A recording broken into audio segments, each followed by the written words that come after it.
Hello friends, आज हम 10th class की बुक फुटप्रिंट्स विदाउट फीट के chapter 6 the making of a scientist written by Robert W Peterson के MCQs करेंगे। Who wrote the chapter the making of a scientist.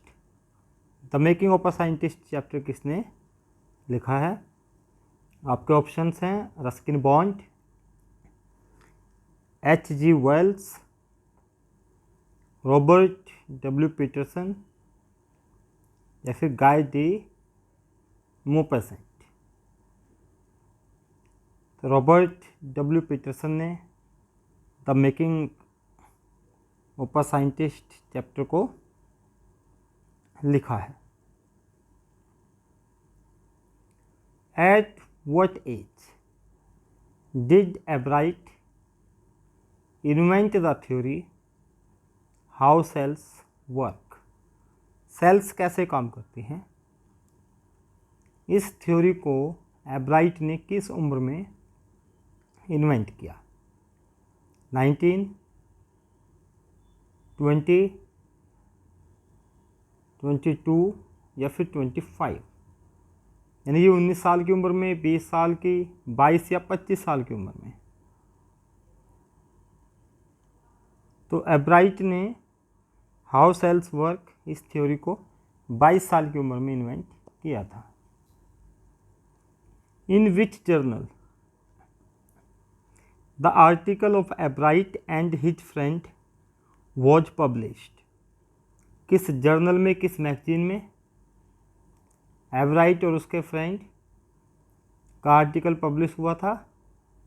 तो यहाँ पर कुछ जर्नल्स के नाम दिए हुए हैं। Proceedings of the Royal Society A, Science Advances, Scientific American या फिर the Proceedings of the National Academy of Science. तो the Proceedings of the National Academy of Science में एब्राइट और उसके फ्रेंड का जर्नल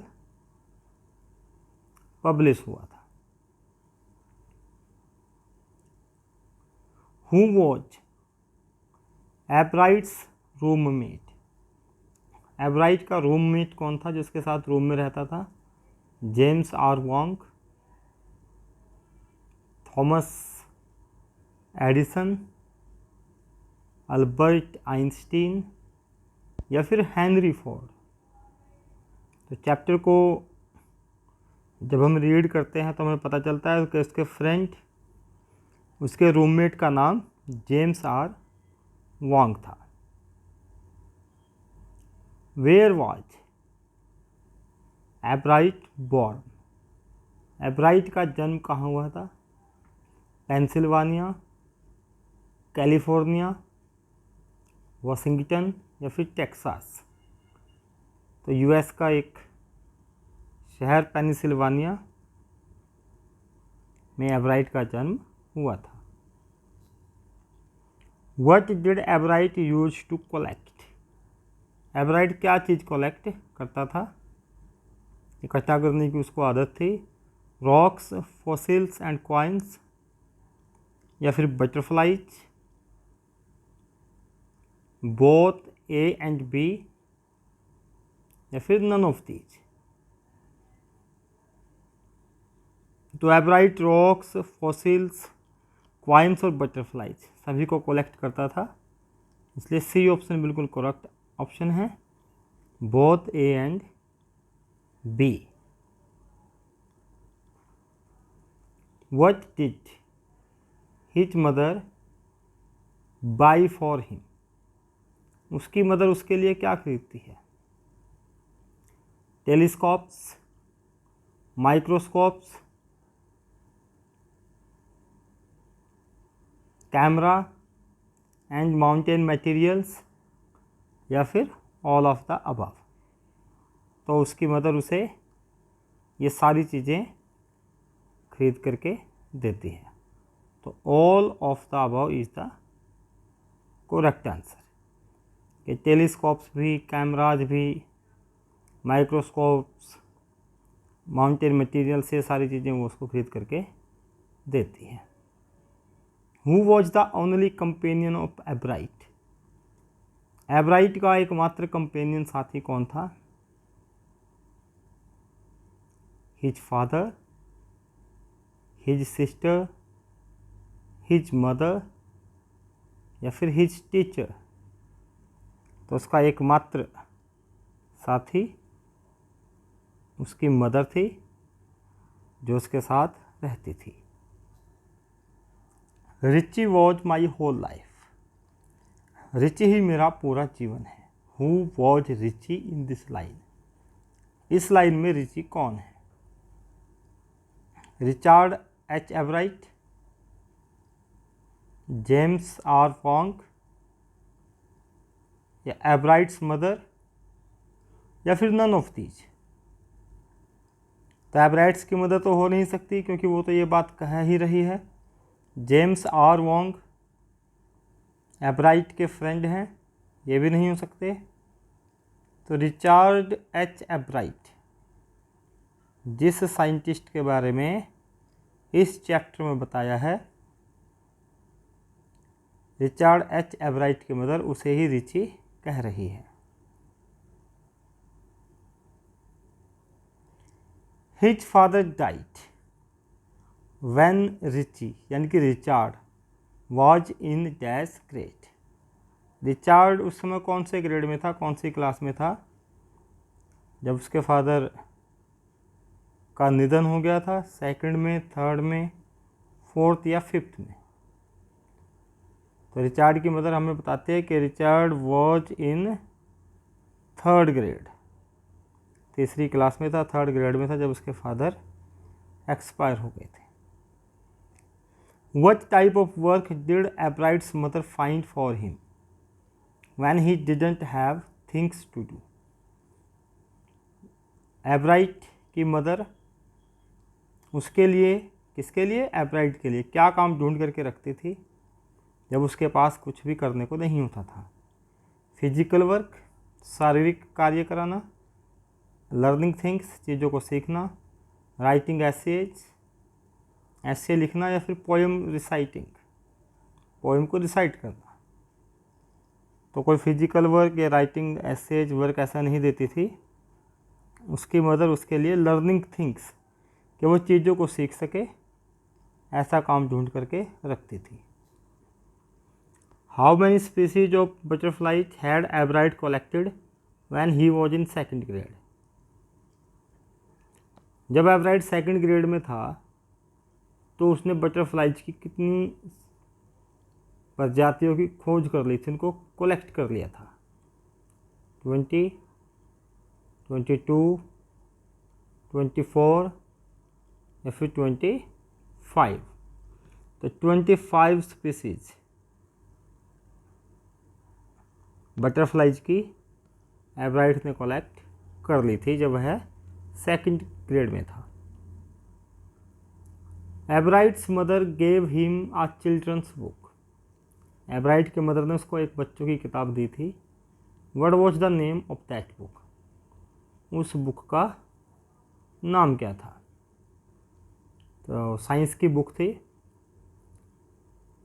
पहला ऑप्शन है कैटरपिलर टू बटरफ्लाई, दूसरा ऑप्शन है the very hungry caterpillar, C option a butterfly life, या फिर द ट्रेवल्स ऑफ मोनार्क।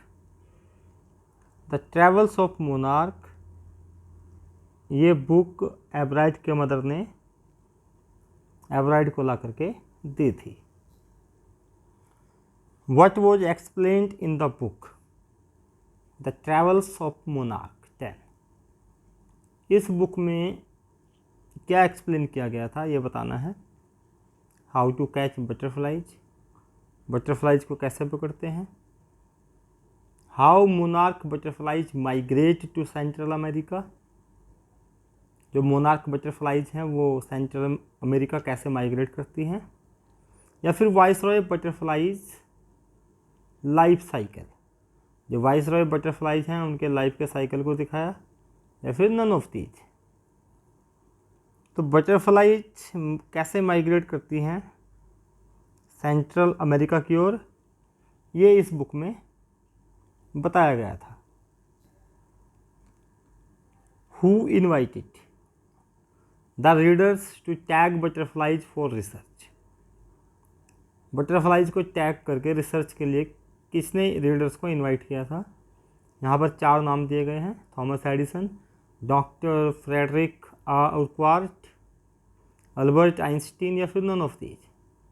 तो डॉक्टर फ्रेडरिक उर्क्वार्ट ने बुक के लास्ट में रीडर से रिसर्च के लिए बटरफ्लाईज को टैग करने के लिए कहा था कि उनको आप टैग करें और वो कहाँ तक जाती हैं ये देखते हैं। In which university did doctor Frederick Urquhart teach? Doctor Frederick कौन सी यूनिवर्सिटी में पढ़ाते थे? University of Oxford England, university of Toronto Canada, university of Mexico या फिर हार्वर्ड यूनिवर्सिटी। तो यूनिवर्सिटी ऑफ टोरंटो कनाडा की यूनिवर्सिटी है, वहाँ पर डॉक्टर फ्रेडरिक उर्क्वार्ट टीच करते थे। नेक्स्ट क्वेश्चन देखिए, how many butterflies were recaptured tagged by Ebright? Ebright ने जो बटरफ्लाईज टैग की थी उनमें से कितनों को, यानी कि कितनी बटरफ्लाईज को रिकैप्चर किया था, यानी कि पकड़ा गया था? 3, 4, 2 या 6? तो उनमें से 2 बटरफ्लाईज ही केवल रिकैप्चर हो पाई थी और वे भी एब्राइट के घर से 75 मील दूर ही रिकैप्चर कर ली गई थी। In which grade did Ebright get a hint of what real science is? कौन सी क्लास में एब्राइट को यह महसूस हुआ कि रियल साइंस क्या होती है? 2nd क्लास में, 5th, 6th या 7th? तो 7th क्लास में जब उसने फ्रॉग टिश्यूज बनाए थे तब उसको कोई प्राइज़ नहीं मिला था काउंटी फेयर में, तब उसको ये महसूस हुआ था कि जो रियल साइंस है वो कुछ और ही है, तो हमें रियल साइंस पे काम करना चाहिए। What experiment did एब्राइट show in county science fair when he was in 7th grade? एब्राइट ने कौन सा एक्सपेरिमेंट किया था काउंटी साइंस फेयर में जब वह 7वीं क्लास में था, 7th ग्रेड में था? क्या दिखाया था उसने?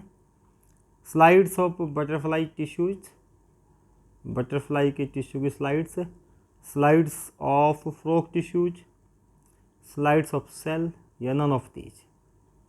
तो slides of frog tissues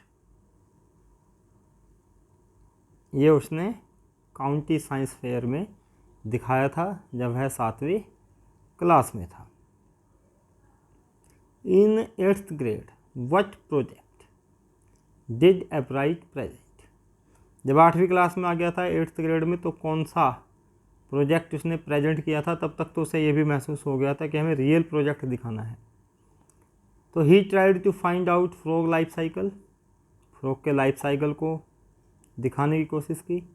he tried to find out the viral disease that kills monarch caterpillars. उसने उस वायरल डिजीज रोग को खोजने की कोशिश की थी जो मोनार्क कैटरपिलर को किल करता है। या फिर to find new species of butterfly, butterfly की न्यू स्पीसीज को फाइंड आउट करने के लिए, या फिर नन ऑफ दीज। तो B option is the correct answer कि जो एक वायरल डिजीज हो जाता है जो मोनार्क कैटरपिलर को मारता है, उनको ख़त्म करता है, तो उसने वही वायरल डिजीज को खोज करने की कोशिश की। डैश कॉपी मोनार्क्स, मोनार्क्स जो बटरफ्लाई है उसको कौन कॉपी करता है, उसकी नकल कौन करता है? Swallow tail, blue morpho, viceroy या यूरोपियन स्कीपर? ये सब बटरफ्लाईज के नाम हैं। तो मोनार्क भी एक बटरफ्लाई है, तो उसको कौन सी बटरफ्लाई इमिटेट करती है? उसको करती है वाइसरॉय। बटरफ्लाई इमिटेट करती है। क्यों करती है? क्योंकि उनकी नकल करके वह खुद को मोनार्क बना करके दिखाना चाहती है, क्योंकि वाइस रॉय जो बटरफ्लाई है वो पक्षियों को खाने में बहुत अच्छी लगती है, और पक्षी वो मोनार्क्स का टेस्ट उनको अच्छा नहीं लगता। इसलिए वायसराय ये सोच करके कि वो मोनार्क की इमिटेशन करेंगे तो उनको पक्षी नहीं खाएंगे, इसलिए वायसराय मोनार्क की इमिटेट करती है। Dash don't taste good to birds. इनमें से नीचे बटरफ्लाइज के नाम दिए हुए हैं। पक्षियों को कौन सी बटरफ्लाइज का टेस्ट अच्छा नहीं लगता? वायसराय, जिनका तो लगता है, तभी तो ये इमिटेट करती है मोनार्क्स को। मोनार्क्स, स्वेलो टेल्स, बटरफ्लाइज या फिर प्लूमोर्फो। तो मोनार्क्स का टेस्ट पक्षियों को अच्छा नहीं लगता।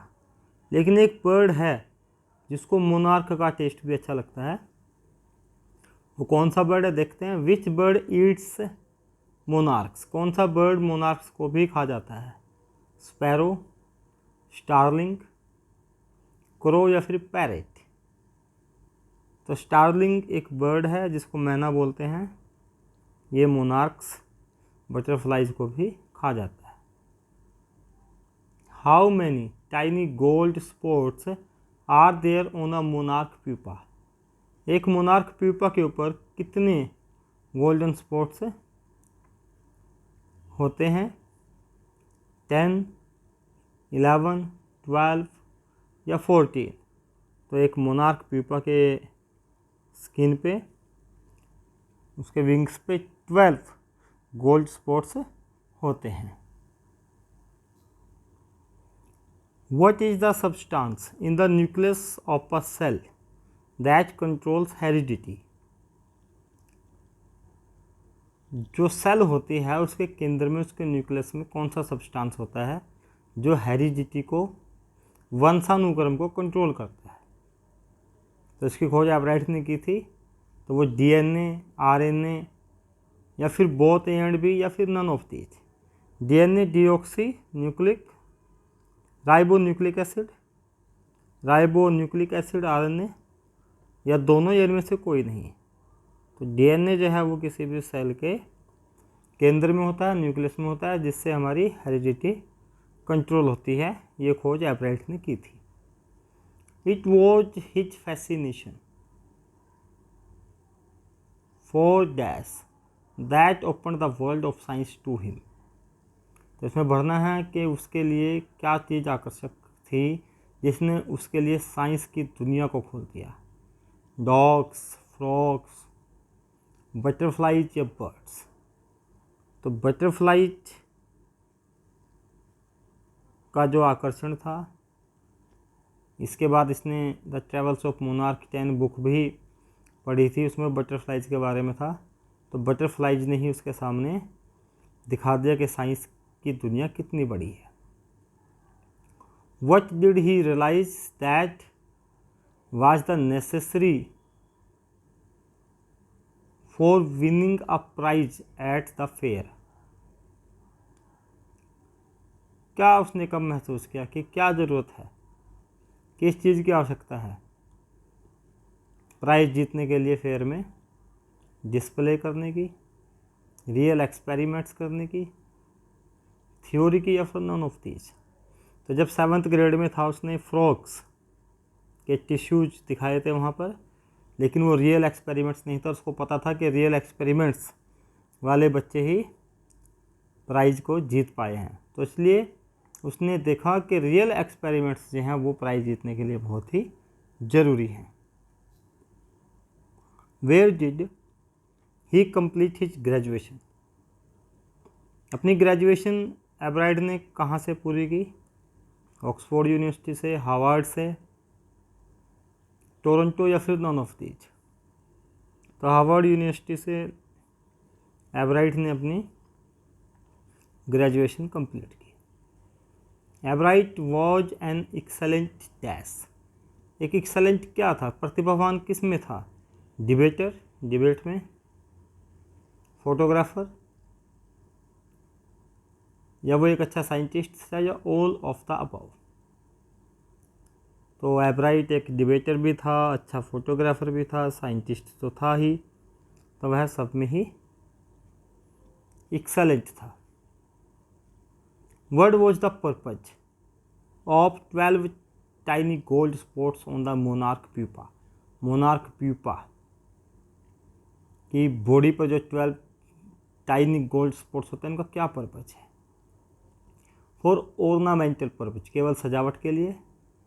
For producing a hormone necessary for butterflies development, या फिर वो टाइनी गोल्ड स्पॉट्स एक ऐसा हार्मोन प्रोड्यूस करते हैं जो बटरफ्लाई की डेवलपमेंट के लिए ज़रूरी है। फॉर ब्रीथिंग, क्या उनसे सांस लेने का काम किया जाता है? या नन ऑफ दीज, यानी इनमें से कोई भी नहीं। तो लोग तो ये सोचते थे कि ऑर्नामेंटल पर्पज है, लेकिन एवराइट ने एक डिवाइस अपने फ्रेंड जेम्स आर वोंग के साथ क्रिएट कर ली थी, बना ली थी, जिससे ये पता चलता था कि जो 12 छोटे छोटे गोल्ड स्पॉट्स हैं वो बहुत ज़रूरी होते हैं बटरफ्लाइज की डेवलपमेंट के लिए। Who was Ebright's school science teacher? Ebright का स्कूल साइंस टीचर कौन था? डॉक्टर उर्कवार्ट, वो तो टोरंटो यूनिवर्सिटी में पढ़ाते थे। जेम्स आर वोंग, ये तो एवराइट का साथी ही था, इसका रूममेट था। मिस्टर वेरर, या फिर नन ऑफ दीज? तो मिस्टर वेरर जो है वो एवराइट के सोशल साइंस के टीचर थे। What groundbreaking research did Ebright do? Groundbreaking research क्या करती थी एवराइट ने? वर्किंग ऑफ बॉडी, बॉडी कैसे काम करती है ये। वर्किंग ऑफ आरएनए, आरएनए कैसे काम करता है ये। या फिर वर्किंग ऑफ डीएनए, ये डीएनए का क्या काम है, कैसे काम करता है ये। तो उसकी ग्राउंड ब्रेकिंग रिसर्च क्या थी? वर्किंग ऑफ डीएनए, कि भाई डीएनए जो है वो सेल्स के न्यूक्लियस में होता है और वही रिस्पॉन्सिबल है, वही कंट्रोल करता है हमारी हेरिडिटी को।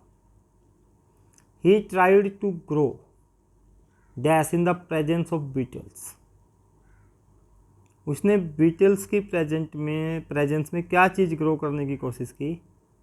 फ्रॉग्स, कैटरपिलर्स, बटरफ्लाइज या प्यूपा। तो उसने कैटरपिलर्स को बीटल्स की प्रेजेंस में रखा था।